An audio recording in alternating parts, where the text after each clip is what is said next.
Bonjour à tous et merci de nous retrouver pour votre émission À l'origine, Bereshit. La Torah nous présente 3 fêtes de pèlerinage.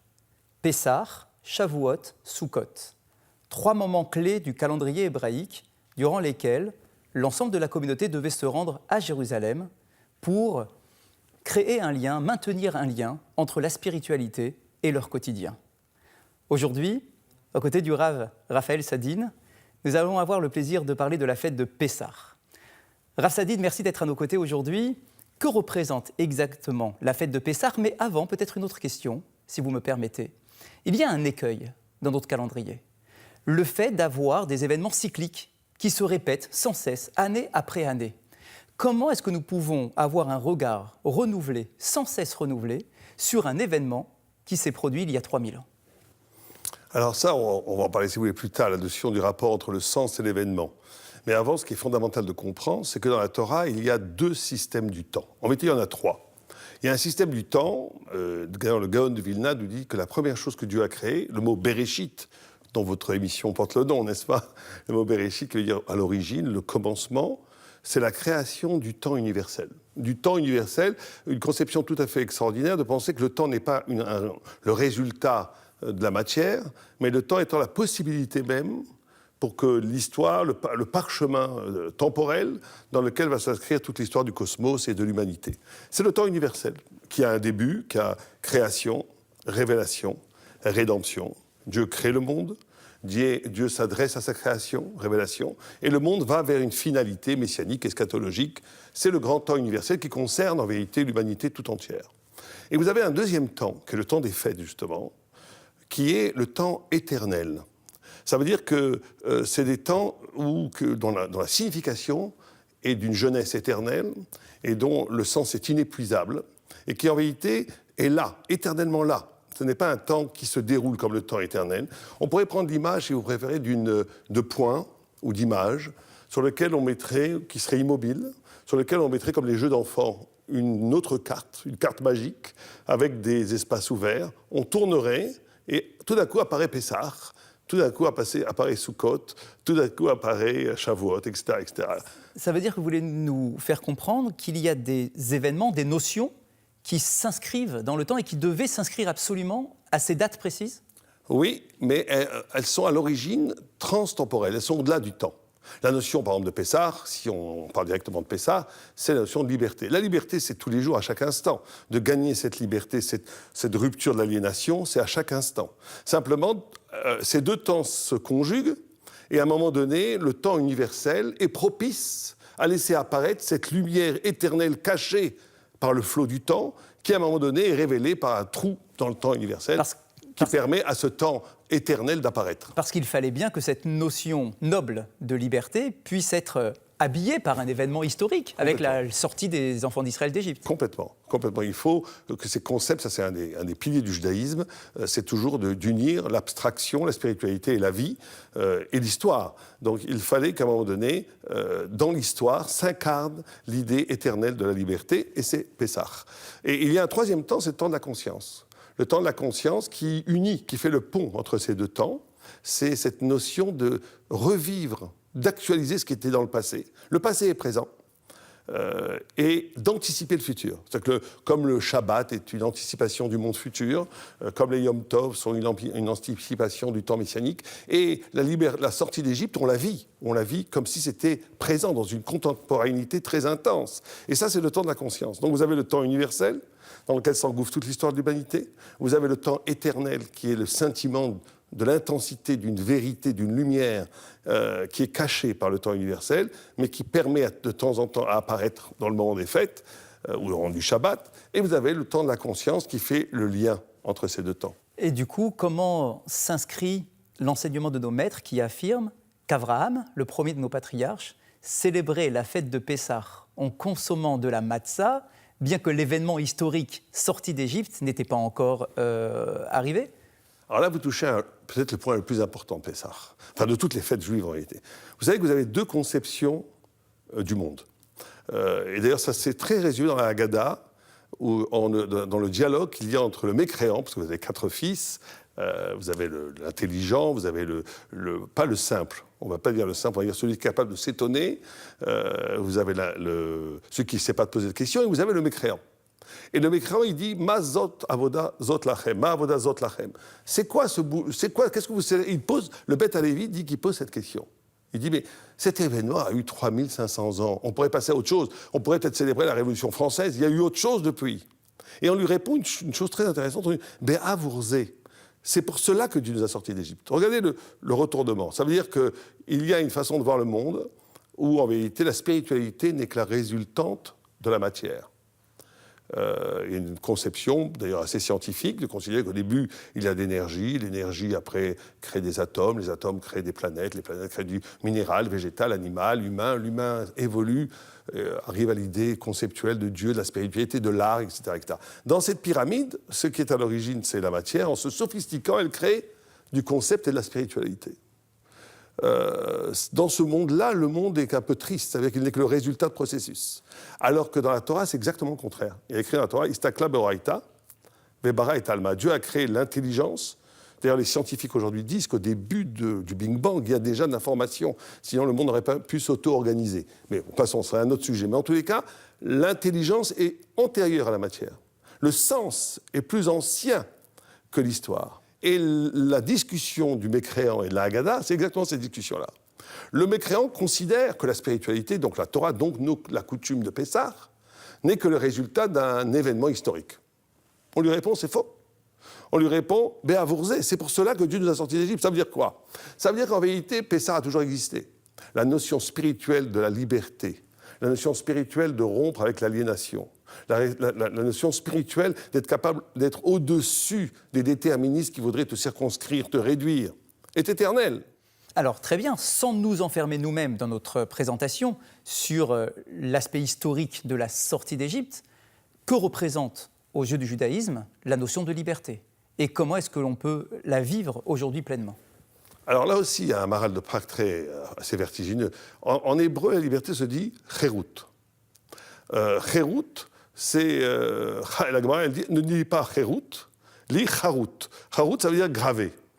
Or, la différence entre une écriture et une gravure, c'est qu'une écriture, l'encre est sur le support. La gravure, c'est que le texte fait corps avec le support. Vous allez me dire quel rapport avec la liberté? La liberté, c'est de considérer que le sens, chez nous, c'est la Torah, les mitzvot, mais chez d'autres, ça pourrait être même l'art ou le sens de la vérité, le sens de la justice, le sens de la dignité, ne sont pas des valeurs extérieures, comme de l'encre posée sur un support. Elles sont l'essence même de mon être. Et donc, ça, c'est charut à la lichot, ça veut dire que, et ça, c'est extraordinaire, ça veut dire que les mitzvot, parce que quand on parle de charut, on parle des 10 commandements. Les 10 commandements gravés sur la table. On est très très loin de l'univers, de la critique paulienne, du joug des mitzvot divines qui sont données comme un fardeau sur l'humain. On dit que chaque mitzvah, vous savez qu'il y a 613 mitzvot, 248 positifs, 365 négatifs, 248 comme tous les membres du corps, 365 ou comme les jours de l'année, mais aussi comme les nerfs du corps. Comme si on voulait nous dire que chaque mitzvah correspond à une localité du corps, mais aussi de l'esprit, dans lequel se loge chaque injonction, chaque mitzvah, chaque prescription divine, se loge un potentiel d'épanouissement et de liberté extraordinaire. C'est-à-dire, vivre la Torah, ce n'est pas faire les mitzvot que je suis obligé de les faire. C'est parce qu'en les faisant, j'accède à une identité de moi-même, mais moi-même inscrit dans l'éternité divine, ce qui donne la joie absolue. Est-ce qu'en Égypte, tous les Hébreux étaient esclaves? Nos maîtres nous disent que non. Et pourtant, on considère qu'ils avaient une nécessité d'accéder à la liberté. Mais est-ce qu'ils n'étaient pas déjà libres, ceux-là, en Égypte? Certains n'étaient pas esclaves, selon la tradition, la tribu de Lévi ne l'était pas. Mais alors là, ça vous renvoie à une question extraordinaire, c'est que quand Dieu vient voir Moïse, Moïse ne veut pas accepter la mission. Et on dit qu'il discute même pendant une semaine avec Dieu, en refusant la mission. Et certains commentateurs, dont le Maral de Prague, nous dit que la raison, c'est votre question. C'est-à-dire que Moïse considère que même, lui était lévi, donc il n'était pas esclave physique, mais en plus il était prince égyptien, mais tous ses frères lévis n'étaient pas esclaves, mais il considérait que la parole était elle-même asservie par l'idéologie égyptienne. C'est-à-dire que l'esclavage, c'est pas simplement l'esclavage physique avec des coups de fouet. On peut considérer qu'aujourd'hui, en Occident, les gens sont pas mal esclaves avec Internet, avec les réseaux sociaux, avec les médias, avec l'information, avec tout un déterminisme, une façon de structurer la conscience, de kidnapper la conscience pour véritablement empêcher les gens de penser véritablement et d'advenir spirituellement, intellectuellement, poétiquement. Et donc, Moïse avait une grande question. Il disait, comment voulez-vous, comment veux-tu, mon Dieu, que ma parole, qui est elle-même aliénée à l'idéologie de Pharaon, soit elle-même le secret de la libération du peuple, puisque c'est la parole qui va être le lieu de la liberté, comme on va en parler plus tard. Et donc, c'est une parole qui ne peut pas s'auto-délivrer, puisqu'elle est déjà prisonnière. Et Dieu lui dit une chose incroyable, il lui dit, qui donne la bouche, qui donne la parole aux muets? Ça veut dire par là que dans toute parole, vous savez que dans la Torah, il y a cette notion de alpi, shneedim, yavundavar, alpi, shnaim, shnaim, il y a toujours cette dualité, cette doublure de la parole. Safa, qui veut dire la lèvre, ça veut dire aussi doublure, ourler. Un ourler, ça veut dire quoi? Ça veut dire qu'une parole, elle est double. Il y a dans la parole une dimension, effectivement, qui peut être investie par le social, qui peut être colonisée par l'idéologie, qui peut être de répéter ce que j'ai lu dans les journaux, répéter ce que j'ai vu à la télé, qui peut être le prétexte de ne plus penser, d'une pensée qui ne pense plus. Et donc, il y a ce retournement extraordinaire où, à un moment donné, Moïse comprend que la parole, bien qu'elle peut être partiellement infectée par l'idéologie sociale, réductrice, elle a toujours une part en amont, au plus profond, qui est liée à l'âme et donc qui est au-delà de toute aliénation et qui est la source de la liberté. Et nous pouvons aussi remarquer que la parole n'est rien d'autre que, ne fait rien d'autre que porter la culture du pays dans lequel nous vivons. Donc peut-être que Moïse, à ce moment-là, se dit « mais comment est-ce que ce peuple qui a vécu dans une culture égyptienne, avec un système égyptien, qui parle égyptien, est-ce qu'ils vont être en mesure de découvrir une parole libératrice ?» Oui, c'était sa question. Et Dieu lui dit quelque chose d'étonnant. Il lui dit, au contraire, quand un mécréant absolu rencontre un saint, alors on pourrait croire que comme un glaçon rencontre du feu, que le feu devient plus froid et le froid devient plus chaud. Mais c'est le contraire qui se passe. Face au mécréant, le saint homme radicalise sa sainteté. Et de façon paradoxale, le Maharal de Prague nous dit, face au saint homme, le mécréant, on pourrait dire, il pourrait avoir des pensées de repentance. Pas du tout. Il accentue encore plus sa rébellion et sa haine du bien. Et donc, il dit qu'il s'est passé un phénomène en Égypte assez curieux, c'est que les Égyptiens sont devenus encore plus Égyptiens face à Israël, et Israël est devenu encore plus Israël face aux Égyptiens, et ils ont découvert, malgré l'aliénation, malgré le mélange des cultures, la facticité juive. L'exode d'Israël hors d'Égypte est le récit biblique selon lequel les Hébreux, réduits en esclavage depuis des siècles par l'Égypte, s'émancipent pour revenir guidés par Moïse et Aaron dans le pays de Canaan. Poussés par la famine, les Israélites avaient fui le pays vers l'Égypte lorsque Joseph en était devenu le premier ministre. La sortie d'Égypte et ensuite la longue traversée du désert sont relatées dans les livres de l'Exode, du Lévitique, des Nombres et du Deutéronome. Dieu infligea 10 plaies à l'Égypte pour persuader Pharaon de laisser partir le peuple d'Israël. Les Hébreux réalisèrent un périple d'environ 40 années dans le désert, ponctué de nombreuses étapes. Certaines de ces étapes sont clairement identifiées. D'autres sont inconnues ou sujettes à caution.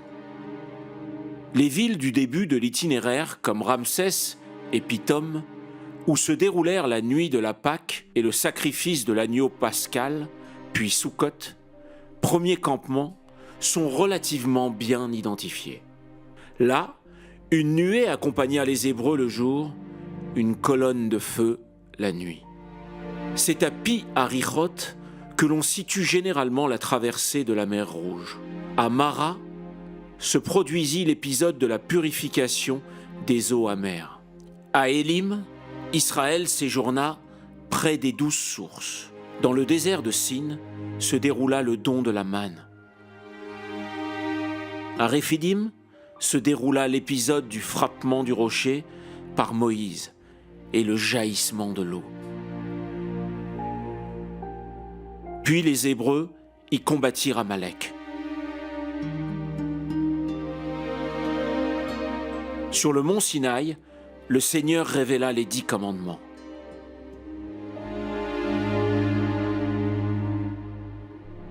Dans le désert du Sinaï, Israël construisit le tabernacle.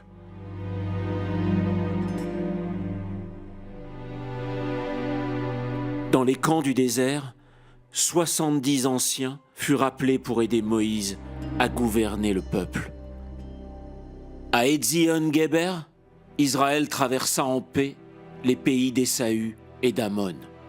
Les Israélites arrivèrent finalement à Kadesh-Barnéa, où ils demeurèrent relativement longtemps.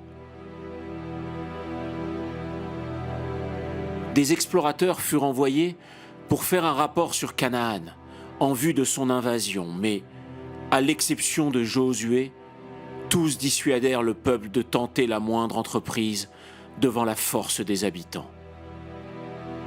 Tous ces événements semblent s'être produits au cours de la première année suivant l'Exode. La Torah situant la traversée du désert entre les 80 ans et les 120 ans de Moïse. Israël fut donc condamné à errer 40 ans dans le désert. La seconde partie de l'itinéraire, aux abords du pays de Canaan, est également constituée d'endroits relativement connus. Dans le désert de l'Est, Israël évita un conflit avec Édom et Moab. Près de l'Arnon, Israël détruisit les Amoréens qui le combattaient. Sur le mont Nebo, Moïse vit la terre promise et prononça ses 3 derniers sermons. Toute la génération présente au début de l'Exode, y compris Myriam, Aaron et Moïse lui-même, mourut en dehors de la terre promise, à l'exception de Caleb et de Josué. Les enfants d'Israël prirent et détruisirent la ville de Jéricho, prenant possession du pays de Canaan en vertu de la promesse divine faite à leurs ancêtres. Le site de Kadesh-Barnéa a probablement été correctement identifié. Le mont Sinaï, si important dans la Bible, n'est pas clairement localisé, et le passage de la mer Rouge ne fait pas davantage l'objet d'un consensus. C'est pourquoi des dizaines de routes ont été proposées, et la localisation des étapes est en grande partie dépendante du site que le chercheur veut considérer comme le mont Sinaï. Est-ce que ce problème de parole vient aussi expliquer le fameux bégaiement, les problèmes d'allocution de Moshe? Est-ce qu'il était confronté justement à cette double parole, celle du système duquel il émanait, le système égyptien, et ce projet qu'il devait porter d'une parole libératrice? Oui, c'est une interprétation qu'on peut avoir. Le Maharal en donne une autre sur le bégaiement de Moshe, de Moïse. Il en donne 2. Il dit une très belle que j'aime beaucoup. Il dit « Moïse ne peut pas avoir la parole de l'intellectuel. La parole de l'intellectuel pleine, ronde, belle, quand le peuple souffre, il ne peut pas. Le peuple souffre, il bégaye. » C'est très, très beau comme idée. C'est-à-dire qu'il faut faire très attention à une parole flamboyante, ronde, belle, qui s'autoproclame vérité et qui n'est pas capable de prendre le chaos, la misère et la douleur et la souffrance du monde. Ça, c'est une première explication. Et ça fait partie, d'ailleurs, c'est extraordinaire, parce que Moïse qui bégait écrit le 5e livre du Pentateuque, qui est le livre de la parole par excellence. Alors, on voit plus, une fois qu'il reçoit la Torah, il ne bégait plus. Parce qu'une autre interprétation, c'est que Moïse étant donné, vous savez qu'il y a 3 grands niveaux dans les âmes. Il y a le Neshama, qui correspond à la pensée, Ruach, qui correspond à l'esprit, qui correspond à la parole, et Nefesh, qui correspond à l'énergie spirituelle, corporelle. On a pensée, parole, action.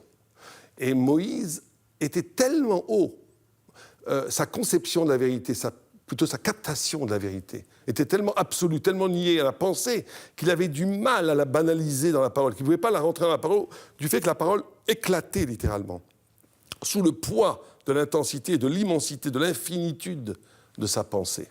Et ce qui est extraordinaire, c'est quand il reçoit la Torah, là aussi on a une sorte d'émancipation, de liberté de la parole retrouve une harmonie, parce que la Torah est capable justement de faire cohabiter l'infini et le fini, l'éternité et l'instant. Alors, le fil de lecture que vous nous proposez sur cette approche sur la fête de Pessah, en fait, on peut même l'inscrire dans les noms. Déjà dans le nom de la fête, Pessah, la bouche qui parle. On peut également l'inscrire dans le nom Paro, Pera, la mauvaise bouche. Et sur la notion de Matzah, où nous proclamons pendant la soirée de la Haggadah que c'est un pain sur lequel on dit énormément de choses. Donc on voit encore que la parole ici est partout dans toute cette histoire. Partout. La Haggadah, ça ne fait que raconter. Mais avant ça, il y a un autre refus de Moïse qu'il faudrait quand même signaler. C'est qu'après les 10 plaies d'Égypte, Pharaon dit à Moïse, allez-vous-en. Il est minuit. Et Moïse dit, on ne partira pas. On ne partira pas quand toi tu nous diras. On partira demain en plein jour. On ne partira pas comme des voleurs en pleine nuit. On partira demain en pleine lumière. Et c'est incroyable si on réfléchit un peu. C'est comme si on vient vous dire, vous, Rav Kassabi, le prophète Eliyahu vient voir et dit, le Mashiach va arriver. Maintenant, et vous dites, non, le Messie qu'on attend depuis 3000 ans, vous dites, non, on va attendre encore un peu. Ce qui était un risque considérable. Et le Briske Rouv, qui était un très grand rave du début du XXe siècle, nous dit la chose suivante. Il dit que Moïse a compris quelque chose de fondamental par rapport au fait de la liberté. Il dit, si on partait sous l'injonction de Pharaon, on aurait été libre sous la parole du maître. Si l'esclave devient libre parce que le maître le libère, quelque part, il est toujours un peu esclave dans sa tête. Et Moïse comprend ça dans une fulgurance incroyable. Il dit, on ne partira pas. On doit d'abord, avant tout, être libre en prison. Notre liberté ne doit pas être en accord de sortir. On est libre en Égypte. Et on partira quand Dieu nous le dira, pas quand toi tu nous le dis. Et c'est pour ça qu'on dit 2 Hallel. On dit un Hallel le soir de Pessah à la synagogue, et on dit Hallel pendant la Haggadah. On dit un Hallel. Un Hallel, c'est le chant de glorification, de remerciement à Dieu. On dit un Hallel pour la liberté qu'on a trouvée au cœur même du système carcéral. C'est-à-dire qu'on a trouvé une liberté au cœur même de la prison la plus extraordinaire que l'histoire n'a jamais générée, l'Égypte. Nous sommes devenus libres en Égypte. Et après, on dit un deuxième Hallel, un deuxième chant de gloire, parce qu'on est sorti physiquement d'Égypte. Mais il ne faut pas mélanger les deux. Un homme n'est libre pas en fuyant les conditions de son aliénation. Un homme est libre quand il est capable de regarder en face ce qui l'aliène et ne plus en avoir peur. Ça, c'est un des grands enseignements que nous donne Moïse. Cette idée est magnifique et du coup, elle nous permet de comprendre pourquoi est-ce qu'il fallait, avant la sortie d'Égypte, réaliser le sacrifice de l'agneau pascal, le dieu égyptien le prend, donc être confronté à cette réalité et s'en détacher complètement, et de faire la Brit Mila, qui n'était plus réalisée à ce moment-là, encore une fois, pour se réapproprier son identité. Donc avant de nous imposer une liberté, il faut que nous-mêmes, on vienne chercher et retrouver notre propre volonté de liberté. Encore une fois, vous avez raison, la liberté est en soi. Elle est donnée par Dieu, mais elle est avant tout dans la conscience. Elle n'est pas dans des événements qui te procurent de façon artificielle, extérieure, une liberté. Et vous savez que le grand conflit avec l'Égypte, Mitzraïm, étymologiquement, c'est un nom extraordinaire, c'est Metzar Yam. Metzar, c'est la prison. Yam, c'est la mer. La mer sans eux, l'océan. Ça veut dire que l'Égypte serait la prison de la mer. C'est extraordinaire comme mot. Pourquoi est-ce que c'est le prison ? Or, la mer, Yam en hébreu, dans les gammatriotes, dans les valeurs numériques, c'est Yud même. Yud, c'est 10, même, c'est 40, c'est 50. Or, le chiffre 50 dans la Torah, c'est toujours le chiffre de l'infini. 7, c'est le chiffre de la nature. 7 fois 7, c'est 49. C'est la nature dans son maximum.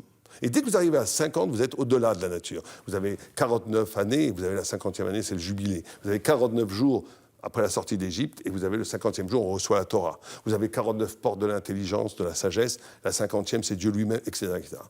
Donc ça veut dire que l'Égypte est un système qui est capable de mettre l'infini en prison. Ça veut dire réduire le religieux, réduire le spirituel à des utilités psychologiques, sociales, ou personnel. Et ça, c'est très important parce que dans la modernité aujourd'hui, vous connaissez les mouvements de New Age, où il faut un peu tout ce qui est bon à prendre. Les choupas, c'est sympa, on prend la choupa. Le zen, c'est sympa, on fait du zen. Shabbat, pourquoi pas, etc., etc. Ça veut dire que la religion est devenue un produit de consommation. Ça veut dire qu'on met l'infini en prison.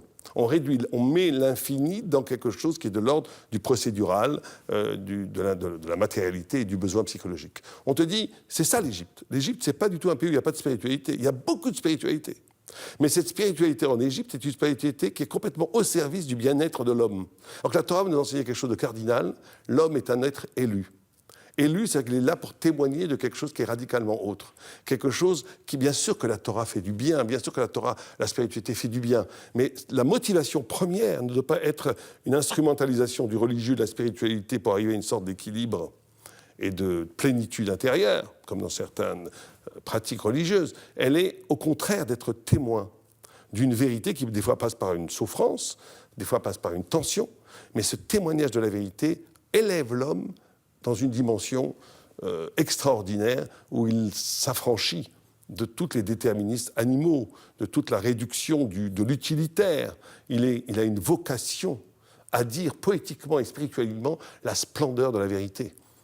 Est-ce qu'il fallait du coup nécessairement que la naissance du peuple d'Israël puisse se faire sur un territoire qui développe des concepts aussi radicalement opposés que la spiritualité juive, Oui. pour être confronté à cela? Oui, et vous remarquerez que Lavan, qui est l'ancêtre du peuple d'Israël, on l'oublie, Yaakov avait comme beau-père Lavan qui a eu deux filles, enfin il y a eu 4, puisque Zilpa et Bila étaient aussi ses filles. En tous les cas, toutes les mères d'Israël, les 12 tribus, viennent d'un père Lavan. Lavan, c'est l'Égypte, c'est pire même. Lavan, ça veut dire blanc. Et le Harizal dit que Lavan, c'est ce qu'on appelle le Levon Aelion, le blanc supérieur. Le blanc, c'est l'infini possible. Quand je suis devant une page blanche, je peux écrire un poème plus beau que Verlaine et Rimbaud. Personne ne pourra dire le contraire. Dès que j'écris, c'est catastrophique. Mais avant d'avoir écrit, il y a une potentialité infinie. Une potentialité infinie. Et vous savez, quand vous avez un Sefer Torah et 2 lettres noires qui se touchent, c'est plus cachère. Pas parce que l'écriture cursive n'est pas cachère, on peut parfaitement lire les lettres, mais parce qu'on a effacé le blanc.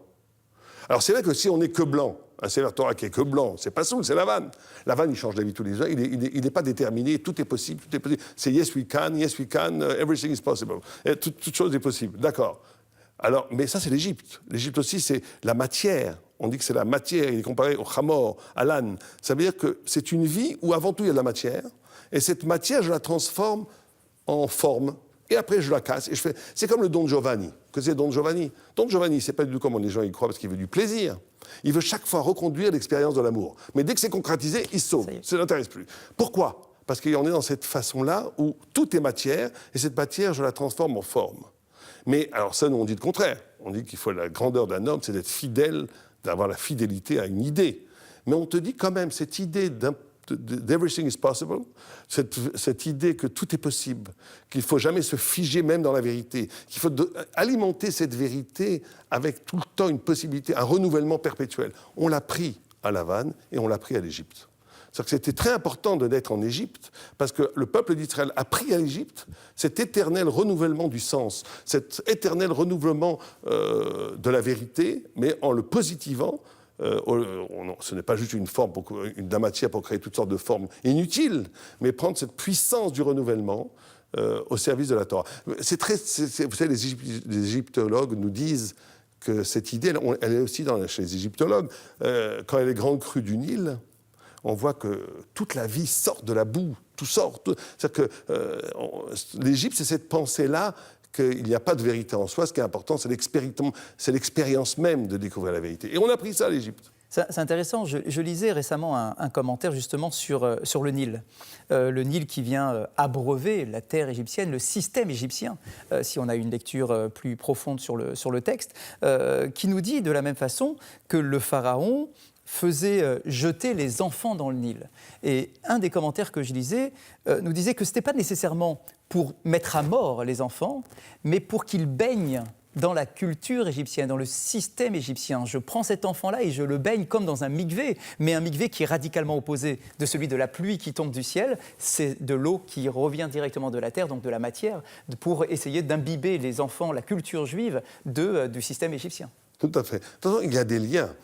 La fille de Pharaon, d'après la tradition, s'est convertie au judaïsme. Bathia, qui est devenue une des plus grandes saintes de l'histoire d'Israël.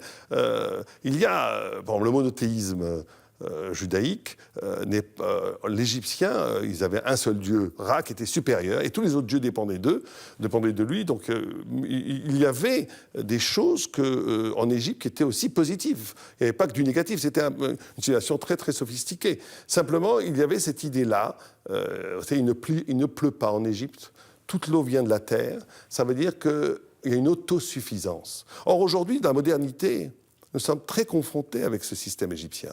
C'est-à-dire que cette façon de couper l'homme de la nature, le fait qu'on voit du bitume partout, qu'on ne voit plus le ciel à cause de la pollution, qu'on a des immeubles qui nous empêchent de voir l'horizon, que même la nourriture, elle est dans du cellophane, on ne peut plus la toucher, que les gens se parlent par smartphone interposé.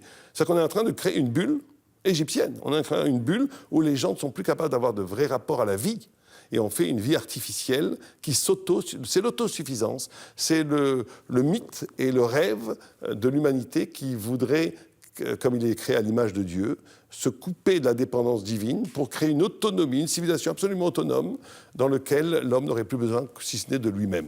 Tout le monde comprend que ça va finir par définition très mal, si ça continue comme ça. Oui, et ça commence d'ailleurs. D'ailleurs, la Torah a un regard très critique. Lorsque les enfants d'Israël, dans la première génération après Yosef et ses frères, viennent en Égypte et s'installent en Égypte, là on leur dit, ça y est, vous n'êtes pas au bon endroit. Vous n'êtes pas au bon endroit et du coup, l'esclavage va commencer.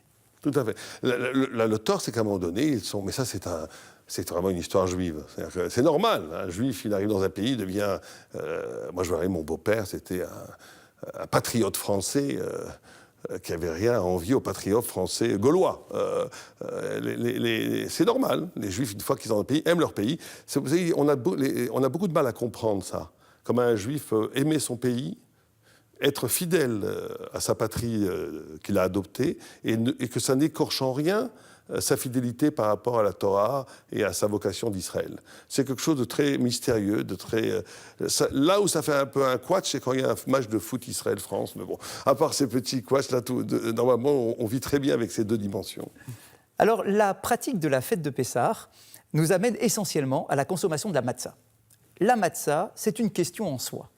Pourquoi est-ce que nous consommons cette matzah ? Est-ce un souvenir du pain de misère que nos ancêtres consommaient lorsqu'ils étaient esclaves en Égypte ? Ou est-ce plutôt un symbole de liberté en nous disant que c'est le pain que vont consommer les enfants d'Israël une fois qu'ils vont accéder à la liberté ? Qu'est-ce que la matzah ? C'est la question, et en vérité la réponse est évidente, c'est les deux.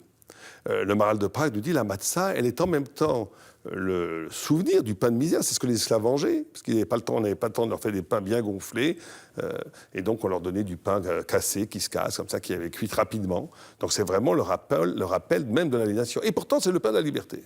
Et le Maharal dit c'est le pain de la liberté pour deux raisons. Un, d'abord, parce que de façon générale, Yaakov, c'est Yud Kov. Yud, en hébreu, c'est un futur. Kov, c'est une malédiction, la mort. Être juif, c'est toujours d'être capable de donner un futur pour ce qui est donné pour mort. C'est la force d'Israël. Lévinas disait le peuple juif est capable de transformer une malédiction en bénédiction. Ça veut dire être capable de prendre chaque chose qui ne tue pas le peuple juif, le rend plus fort. Chaque chose qui vient le tuer, il est transformé en surplus de force. Donc, à un moment donné, cette aliénation, cet esclavage va devenir une force pour le peuple d'Israël. En quoi ? Parce que justement, il n'y a rien dans la matzah. Et vous savez que d'après la loi, bien entendu, une matzah n'est cachère, n'est acceptée que s'il n'y a que de l'eau et de la farine. Donc c'est l'essence pure. Il appelle ça, le Maharal de Prague, la tsura mouvdelet, la forme pure, comme une soucoupe volante. Ça fait très penser à une soucoupe. C'est une ligne pure, sans aucun ajout, sans rien. Et surtout, c'est une ligne pure qui a court-circuité le temps. C'est-à-dire que la notion de zrizout, la notion de rapidité, dont Pessah est imbibé, il faut faire les matzot rapidement, on est sorti d'Égypte en zrizout. C'est une façon de s'arracher au rythme du temps mondain qui étouffe la fulgurance intellectuelle et spirituelle. Et la matzah n'est pas utilisée simplement comme étant un objet qui va être sur notre table, comme un loulav ou comme un chauffard. On va nous demander de l'ingurgiter, de manger cette notion. Qu'est-ce qu'il y a comme lien, effectivement, que nous pouvons dans notre consommation de la matzah ? Alors là aussi, vous savez que c'est une des rares prescriptions depuis la destruction du temple de Jérusalem, de la Torah qu'on a encore de manger. Alors c'est très important, parce que l'acte de manger doit devenir lui-même, si on est vraiment libre, l'acte physique de manger doit devenir un acte de prière, de spirituel. C'est très intéressant, en hébreu, tam, qui veut dire le sens profond des choses, c'est la même racine que tama, le goût. D'ailleurs, en français aussi, le sens des choses et le sensoriel. Ça veut dire que la Torah te dit que dans la spiritualité et l'intellectualité ne peut pas être juste extérieure, ne peut pas juste être au niveau du cerveau. Il faut que tu trouves dans le goût lui-même, dans le goût de la matzah, dans l'acte de manger lui-même, une signifiance. Cette chose que je mange, c'est une énergie vitale. D'où vient-elle ? Elle vient de Dieu. Et donc je suis à ce moment-là uni avec la divinité comme un bébé qui tète le sein de sa mère. Et l'acte de manger peut être l'expression d'une spiritualité encore plus grande que la prière ou l'étude de la Torah. Or, le soir de Pessah, c'est ça. C'est pour ça qu'on boit aussi du vin. Il y a une sorte d'ivresse, les 4 coupes de vin. Une sorte d'ivresse. Il y a la convivialité. Être invité des amis, on ne fait pas Pessah tout seul, on invite des amis, on invite de la famille, on échange. Et donc, il y a une sorte d'union entre l'intelligence. Toute la soirée, on pose des questions, on répond aux questions, on fait des challenges intellectuels. Qu'est-ce que ça veut dire que ça? Et l'autre, il répond, il n'est pas d'accord. Donc, l'ambiance juive. Et en même temps, on mange. Et on partage la nourriture et on boit. Et donc là, on est dans une célébration absolue du corps, de l'émotion, de la parole et de la pensée. Et quand on est capable d'unir ces 4 dimensions de l'homme, en famille, en amis, il y a quelque chose qui se passe qui est de l'ordre véritablement messianique. À la fin d'une Haggadah, on doit sentir le parfum messianique. Alors justement, on parle de convivialité. Cette convivialité se construit, se développe autour du Seder de Pessah. Le Seder de Pessah avec les 14 grandes étapes de la soirée du Seder. Est-ce que c'est simplement pour nous organiser notre soirée ou est-ce que l'on arrive à puiser des enseignements sur la façon dont les maîtres nous ont proposé d'organiser la soirée? Ah non, c'est évidemment la deuxième formule, c'est-à-dire qu'il y a vraiment 14 étapes comme un escalier. Mais avant ces 14 étapes, vous savez qu'il y a 4 conditions pour être acquitté du soir du Seder. Il faut que ça soit question-réponse, très intéressant. Quelqu'un qui réciterait même une grande érudition en convoquant tous les commentaires, mais qui ne poserait pas de questions, sa Haggadah serait nulle. Il faut raconter à quelqu'un. Il faut être 2. Et si on est seul, il faut se parler à soi-même. Se raconter à soi-même. Les Juifs sont fous. C'est-à-dire que vous êtes seul, tu te poses une question, tu réponds, tu es obligé. Sinon, tu n'es pas fait la mitzvah. Il faut être capable de dire qu'on était des affreux jojo, qu'on était des idolâtres, qu'on était des esclaves et après qu'on était des princes. Ce qu'on appelle Gnai Veshvach. Et il faut aussi parler la parole, on ne peut pas le faire en silence. Bien entendu, ces 4 conditions fondamentales pour être acquitté du soir du Seder sont les 4 clés de la liberté. Bien sûr. Alors, du coup, les 14 étapes, le fameux Manishtana, le Kadesh, en réalité, on commence par un Kiddush. Certains de nos commentateurs nous disent que c'est surprenant de commencer la soirée du Seder par la sanctification. Peut-être qu'on aurait dû d'abord se laver les mains, se purifier, avant d'être au degré de la sanctification. Pourtant, c'est l'inverse. Qu'est-ce que nous pouvons en apprendre? Vous posez la question extraordinaire qui a déjà été posée, et la réponse, moi j'aime beaucoup cette réponse, c'est que pour se sanctifier, pour être lavé, il faut vouloir être saint. C'est-à-dire que tout commence d'abord, d'accord, tu as fait des bêtises, d'accord, tu es en discothèque toute ta vie, d'accord, tu n'as rien fait de ta vie, d'accord, tu as fait des bêtises, tu as volé, Bon. Mais tout d'un coup, tu veux être saint. Tu veux te sanctifier. Tu commences à avoir un attrait pour la spiritualité, la vérité et les choses de l'esprit. Dès que tu es Kadesh, c'est le premier mouvement. C'est très important. C'est-à-dire que si quelqu'un il n'est pas très intéressé par la sainteté, par la spiritualité, il veut juste, rien va se passer dans sa vie. Il faut sauter dans l'absolu. Et quand on a ce premier mouvement de sauter vers l'absolu, le deuxième mouvement, c'est au Chatz, tu es lavé. Si on se lave les mains, symboliquement, c'est-à-dire un homme, dès qu'il veut la vérité, dès qu'il s'intéresse à la vérité, dès qu'il s'intéresse à la spiritualité, dès qu'il cherche un contact avec l'infini, il est automatiquement lavé sans qu'il en soit lui-même la cause de cette purification. Vous nous renvoyez à un débat. Est-ce que l'homme doit être à l'origine de son élévation spirituelle ou est-ce qu'il doit attendre que quelque chose vienne le réveiller pour l'attraper, pour s'élever? Oui, je pense que l'homme doit être à l'origine dans son appel. Mais dès que quelqu'un cherche un tout petit peu, Dieu lui rend 1000 fois plus. Mais il faut chercher un petit peu. Si tu ne cherches pas, tu ne cherches pas. Mais si tu cherches, alors ça s'ouvre. Alors on a le troisième terme, après, c'est Karpas. Karpas, la Gemara nous dit, le Talmud nous dit, c'est pour susciter la question. C'est-à-dire qu'un homme, justement, une fois qu'il s'est intéressé à la chose spirituelle et qu'il a été, en quelque sorte, purifié par cet intérêt, alors là, il commence à toucher à l'intelligence du sens, à poser des questions, il pose des questions et il commence à rentrer dans le champ méditatif, spéculatif, intellectuel de la vérité. Magnifique. Mais après, il y a un problème. Qu'est-ce qu'il y a après Karpas? Il y a Yachatz. Ça veut dire qu'on coupe en deux. On prend la matzah, on te dit, comme avant, tout paraissait très beau, tout paraissait très rose. On dit, oui, d'accord, tu vas t'intéresser à la vérité, tu vas être purifié, tu vas t'ouvrir à l'esprit, te poser des questions, ta conscience va s'ouvrir, tu vas commencer à vraiment t'interroger sur les choses essentielles, tu ne vas plus être aveuglé, mais sache que tu vas être coupé en deux. Tu vas être coupé en deux. Parce que celui qui s'intéresse à la vérité, c'est dur. Il va avoir des brisures. il va avoir des cassures. Il va se dire, mais il y a moi avant et moi après. Qui suis-je? Alors, le cinquième terme, c'est ma guide. La guide, ça y est, nous arrivons à la parole. Alors là, c'est génial, parce qu'on te dit, qu'est-ce qui va unifier ta vie? C'est la parole, c'est l'étude, c'est la parole, c'est le sens. C'est quelqu'un qui va, ma guide, qui va être capable de parler. Alors la psychanalyse n'a rien trouvé de nouveau, hein. C'est pas étonnant que Freud était juif. La psychanalyse considère effectivement que la parole, de reformuler sa vie, de reformuler ses traumatismes, permet de s'affranchir de ces traumatismes. La Torah le dit depuis 3000 ans. Ça veut dire que ma guide est la solution, et l'ouverture vers lequel... Parce que justement, la parole t'inscrit dans un niveau qui t'arrache à la petitesse des déterminismes, aux choses qui te sont arrivées dans la vie. Elle te donne une sorte de surplomb. Elle te donne une sorte de capacité de te lier à l'universel, à quelque chose qui rend relatif tes petits problèmes. Et donc, elle te permet d'unir cette brisure. Alors, nous aurions pu penser, du coup, que ça y est, nous avons réussi le programme. Et pourtant, juste après, on va se relaver les mains avant de pouvoir manger. Oui, alors ça, c'est parce qu'on te dit, le deuxième karachatz, qui est le sixième, c'est maintenant tu as une purification dont tu es l'origine, à travers le Maguide. Ce n'est pas le même goût. Quand tu es purifié par Dieu, par miracle, parce que tu as voulu à un moment donné avoir...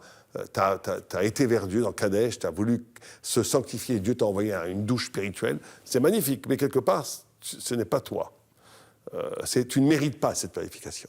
Mais après que tu as passé l'expérience du questionnement et de la brisure et du Maguide qui unifie ta vie, là, tu arrives à une purification dont tu es toi-même quelque part l'auteur et qui te donne un kinyan, qui s'appelle une acquisition de cette purification qui devient une partie de toi-même. Et ensuite, on peut donc consommer la fameuse matzah une fois qu'on arrive à tout ce raisonnement, cette réflexion, ce retour sur soi-même, ces brisures que nous affrontons. Ça y est, maintenant on peut consommer la fameuse matzah. Oui, mais ça va très loin. Une fois que tu es arrivé à ce niveau spirituel, on te dit mange. Je veux te voir manger. Comment maintenant, avec ton esprit, ta grandeur, ta purification, ton intellectualité, Maguide, tu as compris beaucoup de choses, comment tu manges? Comment est-ce que tu es capable de te relier à la vie? Est-ce que parce qu'il y a des gens, et on est tous concernés par ça, on peut être très très haut dans la spiritualité, à un moment donné, quand on mange, on est une bête. On te dit non. Mange au niveau de l'union entre l'esprit et la vie, l'union entre la vérité et l'instant, l'union entre l'éternité et l'instant, l'union entre toi et l'autre et l'altérité, unis. Motzi Matzah. Et après, il y a Maror, parce que juste après les herbes amères, quand tu rencontres la vie, tu rencontres des amertures, et on te dit, alors maintenant, c'est pratiquement des plus hauts niveaux, Korer, c'est-à-dire tu prends le sandwich, tu prends tout en même temps, tu prends la matzah, la liberté, tu prends la vérité, tu prends l'amertume, et tu manges tout ça en même temps pour te dire en vérité, tout est magnifique, tout vient de Dieu, et tout va super bien. Et là, on a Shulchan Aruch, la vie est devant toi, et après on finit par des chants d'éloge à Dieu. Et là, à ce moment-là, on est dans une euphorie, dans un des moments de l'année les plus extraordinaires, où on sent véritablement ce que j'appelle la vibration messianique, la vibration de l'infini. Raphaël Saadine, merci beaucoup pour cette lecture extrêmement moderne qui nous touche, bien évidemment, aujourd'hui, dans une époque extrêmement moderne, où des fois on a peur d'être confronté à cette réalité, à sortir de nos bulles, à affronter nos brisures intérieures, à mettre des mots, à parler et à partager, puisque tout cela se construit autour d'une table avec, comme vous l'avez dit, la convivialité et l'échange à travers la discussion et le questionnement. Que cette fête de Pessah puisse amener à chacun d'entre vous, à chacun d'entre nous, cette opportunité de nous poser les bonnes questions, d'avoir une parole libératrice qui nous accompagne en permanence et qui nous permet effectivement de passer des périodes difficiles et de les associer aux périodes de joie pour comprendre que finalement tout cela nous construit en profondeur. Passez un très bon dimanche. Vous pourrez nous retrouver sur l'application France TV ou sur le site francetv.fr. Bonne fête de Pessah à vous tous et Chag Sameach.